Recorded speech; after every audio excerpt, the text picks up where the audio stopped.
Ashok Kothari, associate professor, government Meera girls college Udaipur. आपको tax के संबंध में कुछ बातें बताऊंगा। आपके सिलेबस के अनुसार इस सत्र में आपको इनडायरेक्ट टैक्स के रूप में जीएसटी तथा कस्टम ड्यूटी का अध्ययन करना है, लेकिन इन सब्जेक्ट्स का अध्ययन करने से पहले आपको टैक्स के संबंध में एक सामान्य जानकारी उपलब्ध कराना चाहता हूं, ताकि आपको सब पुरानी बातें रिवाइज हो जाए। टैक्स क्या है? What is tax? टैक्स किसी सरकार द्वारा या राज्य द्वारा व्यक्तियों, संस्थाओं से जो अधिभार या धनराशि वसूल की जाती है उसे कर कहते हैं। ये राशि सरकार द्वारा अनिवार्य रूप से लिया जाता है। सरकार समय समय पर अनेक कानून, नियम, अधिनियम बनाती है।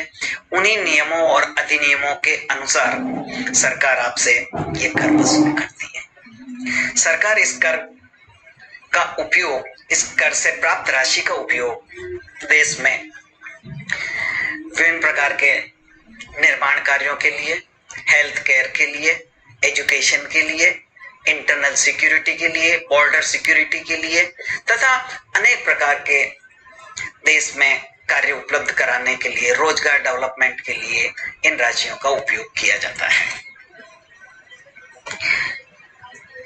टैक्स कितने तरह के होते हैं? टैक्स मुख्य रूप से इन्हें दो प्रकार से बांटा जा सकता है, डायरेक्ट टैक्स और इनडायरेक्ट टैक्स।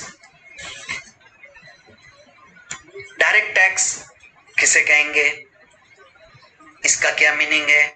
इसके संबंध में यह कहा जा सकता है कि प्रत्यक्ष कर वह कर होता है जिसका भुगतान व्यक्तियों को, संस्थाओं को, सरकार को करना पड़ता है। प्रत्यक्ष करों को जो व्यक्ति सरकार को भुगतान करता है, उन कर की राशि को वो किसी अन्य व्यक्ति से पुनः प्राप्त नहीं कर सकता। इस कर की हानि को, इस कर के भार को, इस कर के बर्डन को उसे स्वयं ही उठाना होगा। ये लॉस वो किसी अन्य व्यक्तियों को हस्तांतरित नहीं कर सकता, उनसे पुनः राशि प्राप्त नहीं कर सकता। इस कर को अन्य पर वो शिफ्ट नहीं कर सकता। इनडायरेक्ट टैक्स या अप्रत्यक्ष कर। अप्रत्यक्ष कर वह कर होता है जिसका भुगतान व्यक्ति सरकार को करता है, लेकिन वह इस राशि को अन्य व्यक्तियों, संस्थाओं, कंपनियों, प्रतिनिधियों से पुनः वसूल कर सकता है। इस बर्डन को वो स्वयं ना उठा के अन्य व्यक्तियों से वसूला जा सकता है। कहने का तात्पर्य यह है कि जो व्यक्ति सरकार को कर का भुगतान करता है, यदि वह स्वयं उसका बर्डन उठाता है तो यह डायरेक्ट टैक्स कहलाएगा। जो व्यक्ति सरकार को कर का भुगतान करता है, उसका बर्डन वह स्वयं न उठा के अन्य व्यक्तियों पर डाल देता है, उसकी हानि दूसरों व्यक्तियों पर डाल देता है, उसके द्वारा सरकार को चुकाई गई राशि पुनः अन्य व्यक्तियों से वो प्राप्त कर लेता है। कर लेने की क्षमता होती है, उसको अधिकार है, तो ऐसे कर को इनडायरेक्ट टैक्स के रूप में पुकारते हैं। अब एग्जांपल्स क्या क्या हैं? डायरेक्ट टैक्स के कुछ प्रमुख एग्जांपल्स हैं income tax, security transaction tax, corporate tax, gift tax, wealth tax इत्यादि।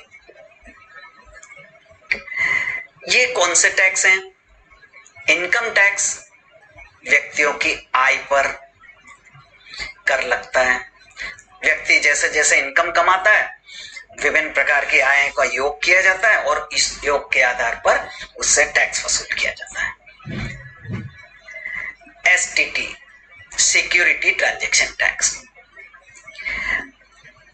जो व्यक्ति स्टॉक मार्केट में अपनी विभिन्न प्रकार के शेयर्स, बॉन्ड्स इत्यादि का विक्रय करता है, समय समय पर खरीदता और बेचता है, तो ऐसी सिक्योरिटीज के विक्रय करने पर सरकार के द्वारा टैक्स वसूला जाता है।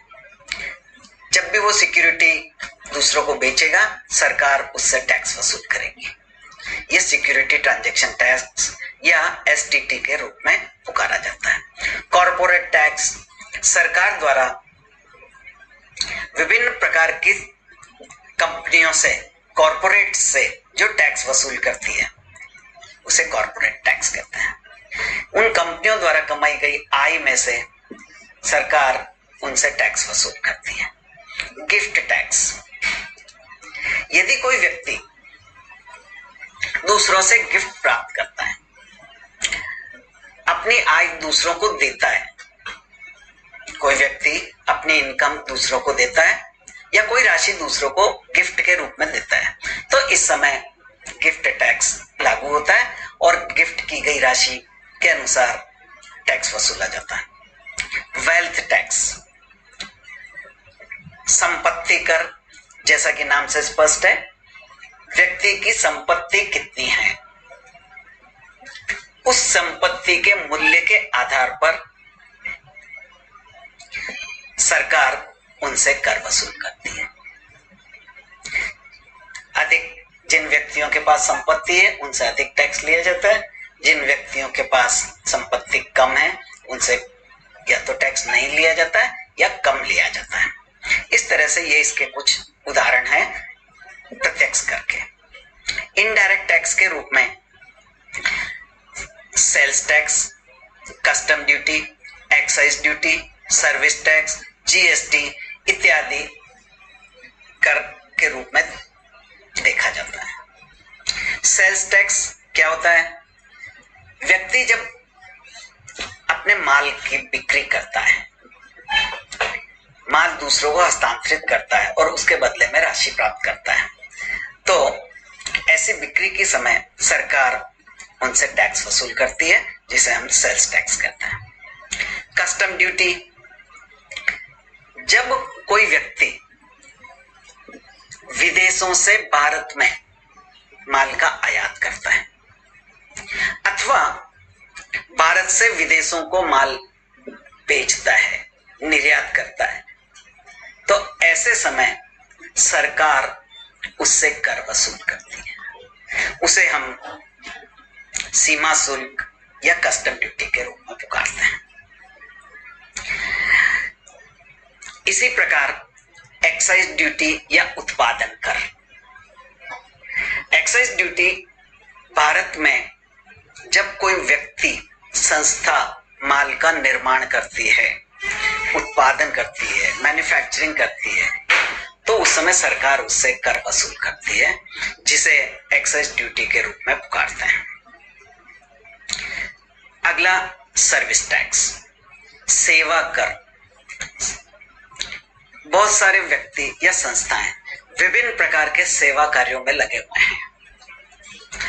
उन व्यक्तियों के द्वारा प्रदान की गई सेवाओं के आधार पर सरकार उनसे टैक्स वसूल करती है, उसे हम सर्विस टैक्स के रूप में। उदाहरण के रूप में मोबाइल कंपनियां, मोबाइल नेटवर्किंग कंपनीज आपको एक व्यक्ति से दूसरे व्यक्ति में बात करने की सुविधा प्रदान करती है, इंटरनेट सर्विस प्रदान करती है। इसी तरह से हॉस्पिटल केयर संस्थाएं आपको सेवाएं देती है। इसी तरह से ट्रांसपोर्ट सर्विसेज आपका माल एक स्थान पर दूसरे स्थान ले जाने की सुविधा देती है। तो इस प्रकार से विभिन्न प्रकार की सेवाएं जो व्यक्ति प्रदान करता है उस पर सरकार टैक्स वसूल करती है और यह टैक्स सेवा कर के रूप में पुकारा जाता है। इसी प्रकार GST, goods and service tax, ये टैक्स माल तथा सेवाएं दोनों ही प्रकार पर टैक्स सरकार लिया जाता है, चाहे वो माल का विक्रय हो, माल का ट्रांजैक्शन हो या सेवाएं प्रदान की गई हो, इन सब पर सरकार टैक्स वसूल करती है, जिसको हम जीएसटी के रूप में पुकारते हैं।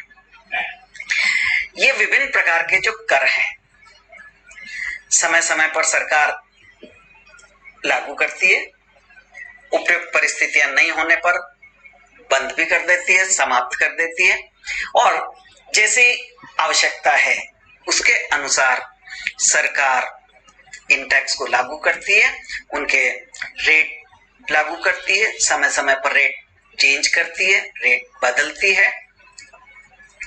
तो ये सब प्रकार के जो कर हैं उनमें से मुख्य रूप से आपने आयकर का अध्ययन सेकेंड ईयर में कर लिया है।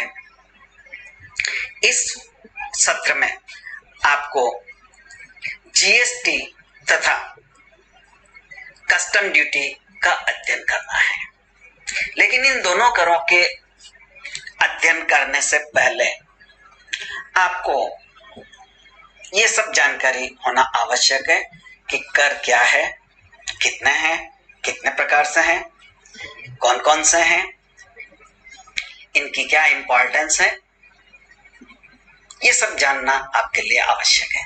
तो आप अपने पिछली कक्षाओं में जो आपने टैक्सेशन के बारे में अध्ययन किया है उसको एक बार प्रारंभिक जानकारी इसकी वापस प्राप्त कर लें। Thank you.